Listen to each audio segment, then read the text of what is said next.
À présent, on va attaquer les calculs d'air. Donc vous avez une figure complexe. Voilà, par exemple, la figure complexe que je vous propose aujourd'hui. Donc toujours la même chose, il va falloir bien regarder les codes, il va falloir analyser cette figure complexe. Donc il y a deux façons de faire, c'est pour ça que j'ai mis option 1 là-haut.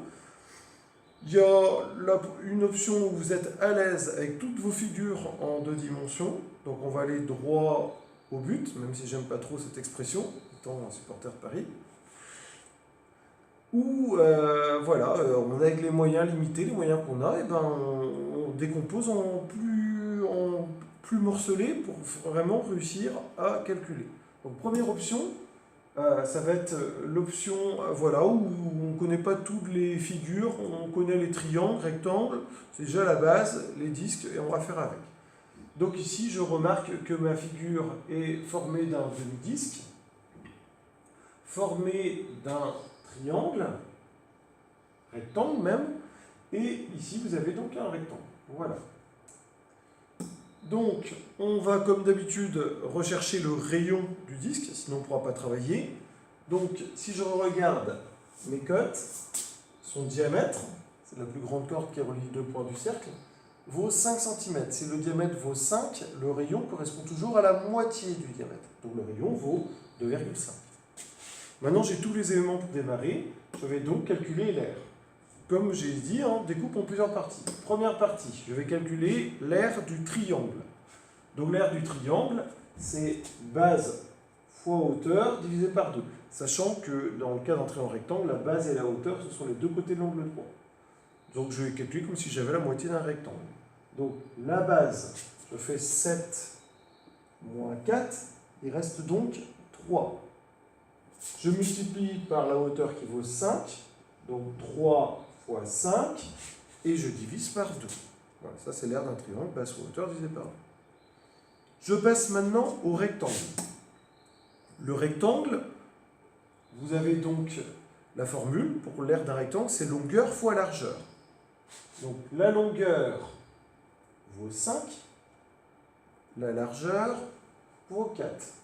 Donc, longueur fois largeur, 4 fois 5. Ici, c'est même largeur fois longueur, mais c'est la même chose. Enfin, le demi-disque, donc la formule pour l'aire d'un disque, c'est pi fois rayon au carré. Donc, je vais faire la formule pi fois rayon au carré. Pi fois 2,5 au carré. Mais comme c'est un demi-disque, c'est pour cela que j'ai divisé par 2, parce que j'ai un demi-disque. Et enfin, arrondi, je vais obtenir une aire de la surface de cette figure complexe qui a une valeur de 37,32 cm². Pourquoi j'ai arrondi 2 chiffres après la virgule? J'ai arrondi 2 chiffres après la virgule, parce que nous sommes en 2 dimensions, donc c'est bien de laisser 2 chiffres plutôt qu'un seul après la virgule. Donc ça, c'était l'option 1. L'option 2, pour ceux qui ont plus de connaissances solides sur les figures en 2 dimensions, on fait le même travail, mais cette fois-ci, on s'aperçoit qu'on a directement un demi-disque et un trapèze. L'autre partie en dehors du demi-disque constitue un trapèze. Un trapèze, je vous rappelle que c'est un quadrilatère qui comprend 2 parallèles. Donc, je vais pouvoir séparer seulement en 2 figures usuelles que je vais pouvoir calculer et additionner pour obtenir la figure complexe. Donc, comme tout à l'heure, le rayon correspond à la moitié du diamètre, donc 2,5.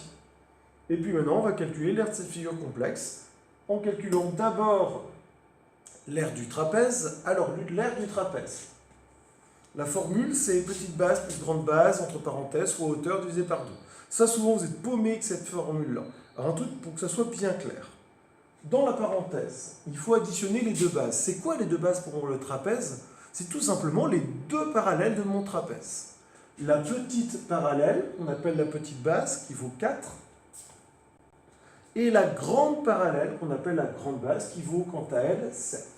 Je les additionne, ces 2 parallèles entre parenthèses. Je multiplie par la hauteur du trapèze. C'est quoi la hauteur du trapèze? C'est la distance la plus courte, la distance perpendiculaire aux 2 bases.